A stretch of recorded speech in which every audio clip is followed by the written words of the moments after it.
I never thought I'd be a widow at 35. David and I were supposed to grow old together in our beautiful craftsman home in Seattle. Maybe raise a couple of kids, definitely get that golden retriever he always wanted. Instead, I'm sitting here alone, reading yet another guilt-tripping text message from my in-laws while rain drums against the windows. My name is Alexandra Chen, though everyone calls me Alex. 6 months ago, my husband David passed away after a 3-year battle with cancer. He was 37, too young to leave this world, too young to leave me. But cancer doesn't care about age or fairness or the plans you've made for your future. The last coherent conversation I had with David was strange. It was during one of his rare lucid moments between morphine doses about 2 weeks before the end. He gripped my hand with surprising strength, his blue eyes suddenly clear and intense. "Promise me something, Alex," he'd said, his voice barely above a whisper. "Anything," I'd replied, meaning it with all my heart. "The house. No matter what happens, don't let anyone pressure you into sharing it. Especially not my family. Promise me." I'd been confused by his insistence. It seemed to come out of nowhere, but I promised.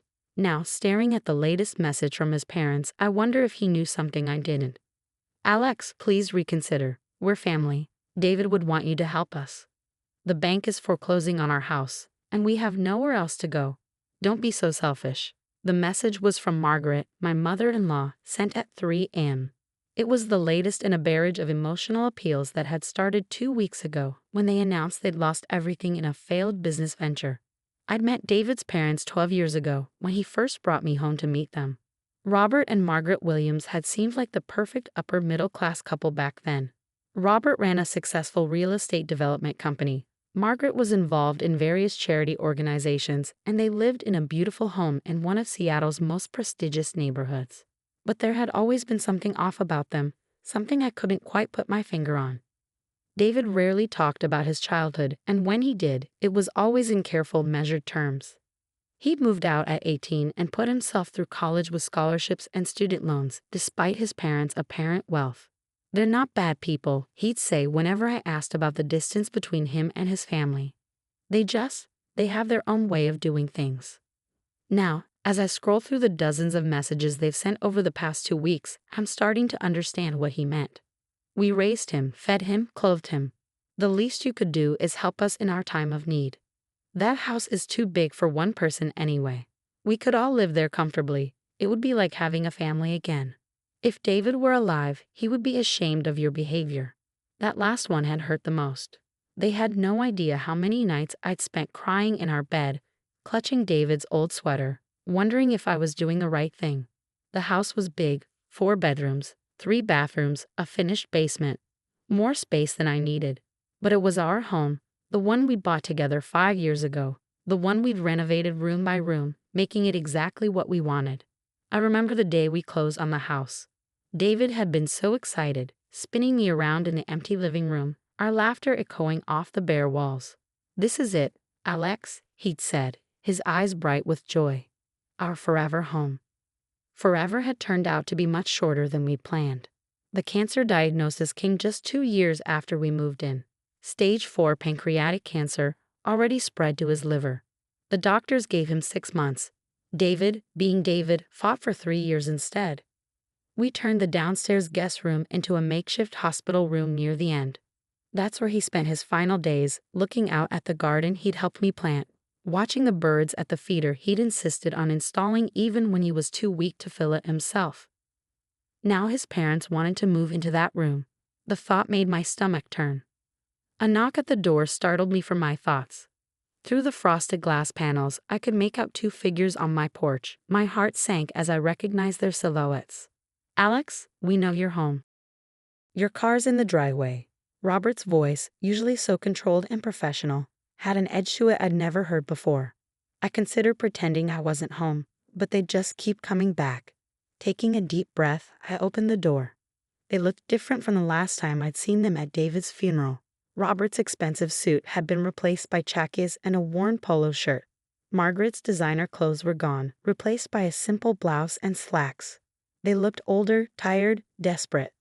"Can we come in?" Margaret asked, already stepping forward as if my answer didn't matter. I stood my ground in the doorway. "Actually, I was just heading out."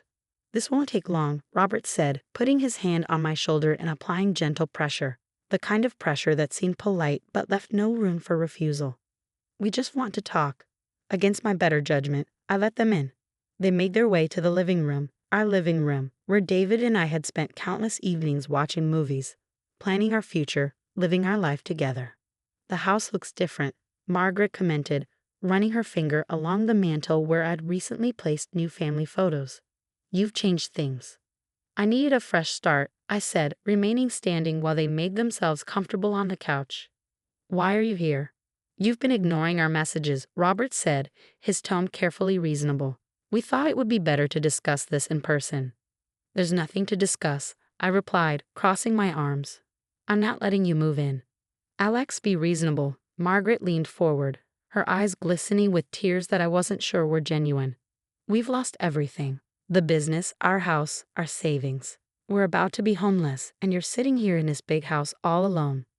"It's not just a house," I said, my voice tight. "It's my home. Mine and David's." "David is gone," Robert said bluntly, making me flinch. "And we're still here. We're family. Family helps family. Like you helped David when he was sick." The words came out before I could stop them. "Where were you during the chemotherapy sessions, the countless hospital stays, the nights when he couldn't stop throwing up?" They had visited exactly 3 times during David's illness. Each visit had left him more drained, more stressed. I'd never understood why until now. We couldn't bear to see him like that," Margaret whispered, dabbing at her eyes with a tissue. "It was too painful." "It was painful for all of us," I snapped. "But some of us didn't have the luxury of looking away." Robert's face hardened. "Now listen here, young lady. That's our son you're talking about. We have rights." "No," I cut him off, something inside me finally snapping. "You don't have any rights. Not to this house, not to me, not anymore.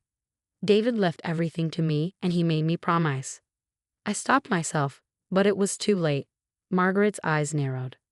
"Promise what?" she asked. "What did David make you promise?" I took a deep breath, steadying myself. "He made me promise not to let anyone pressure me into sharing the house, especially not his family." The silence that followed was deafening. Margaret's face went pale, while Robert's turned an alarming shade of red. "He said that?" Margaret's voice was barely a whisper. "He specifically mentioned us?" "Yes," I said firmly, "and now I think I understand why." Robert stood up so quickly the coffee table rattled. "You're lying. David would never." "I think you should leave," I said, walking to the front door and opening it. "Now." They left, but not before Margaret turned to deliver one final blow. "You'll regret this, Alexandra. We're not done here. That house, it means more than you know." Her words sent a chill down my spine, not because of the threat they contained, but because of the way she said them. Like she knew something I didn't. That night, I couldn't sleep. I kept thinking about David's last request, about Margaret's parting words. There had to be something I was missing, some piece of the puzzle I couldn't see. At 3 a.m., I found myself in the attic, surrounded by boxes of David's things that I hadn't been able to go through yet. There had to be answers here somewhere, some explanation for why he'd been so insistent about the house, why his parents were so desperate to move in. Little did I know, what I would find in those boxes would change everything I thought I knew about my husband, his family, and the true value of our home. The attic had always been David's domain. He'd organized everything in neat, labeled boxes, each one cataloged in a spreadsheet he kept on his laptop. Even during his illness, he'd insisted on maintaining order up here, though he'd never explained why. Now, at 3 a.m., I sat cross-legged on the dusty floor, surrounded by boxes labeled family documents and personal papers. My hands trembled slightly as I opened each one, not sure what I was looking for but knowing I had to find something. The third box held what looked like old letters and photos. Most were from David's college years, but at the bottom, wrapped in a faded blue ribbon, was a stack of papers that made my heart stop. The first page was a letter, dated just 6 months before his diagnosis. "Dear Alex," it began in David's familiar handwriting. "If you're reading this, it means either I'm gone or you're snooping in the attic. Even now, he could make me smile. I've been trying to find the right way to tell you this, but there never seems to be a good time. The truth is, our house isn't just our dream home. It's the key to everything my parents lost and everything they've been trying to get back. You see, this property belonged to my grandmother, Eleanor Williams. She was a remarkable woman who built a successful real estate empire from nothing. But she was also shrewd. She knew my parents too well. When she died, she left everything in a trust, with strict conditions about how the money could be used. My parents hated those restrictions. They wanted control of everything immediately. So they did something unforgivable. They forged documents, manipulated accounts, and essentially stole millions from the trusts. They thought they'd covered their tracks perfectly. But Grandma Eleanor was smarter than they knew. She left evidence of their fraud with her lawyer, along with instructions that it should only be revealed if they ever tried to access the trust again. When they did, everything came crashing down. They lost their access to the trust, their positions in the family company, everything. Everything except one thing, this house. It was the only property that wasn't part of the original trust because Grandma Eleanor had signed it over to me directly when I was 18. My parents never knew. The deed was held by her lawyer until I turned 25. That's why I bought this specific house, Alex. Not just because it's beautiful or because we fell in love with it, but because it's my inheritance from a grandmother who saw through my parents' greed. She knew they'd try to take it from me eventually, which is why she made sure it would be legally mine, free and clear. I never told you because I wanted us to make our own memories here, untainted by family drama. But if you're reading this, it means they're probably trying to get their hands on it. Don't let them, Alex, not just because it's our home, but because it's the last piece of evidence of who they really are. There's more. In the blue box in the corner, you'll find everything. The original trust documents, Grandma Eleanor's letters, the evidence of what they did. Keep it safe. You might need it. I love you, Alex. I'm sorry for keeping this from you, but I wanted to protect you from their poison as long as I could. Stay strong. This house is yours, just like my heart always was. Loved, David. I sat there in the dusty attic, tears streaming down my face as pieces of the puzzle finally clicked into place. David's insistence on buying this specific house. His parents' strained visits. The way they'd always looked around the place like they were appraising it. The blue box held exactly what David had promised, a detailed record of his parents' fraud, including bank statements, forged documents, and correspondence that proved their guilt. But there was something else, something that made my blood run cold. Recent paperwork showing they'd taken out loans using forged documents with this house's address.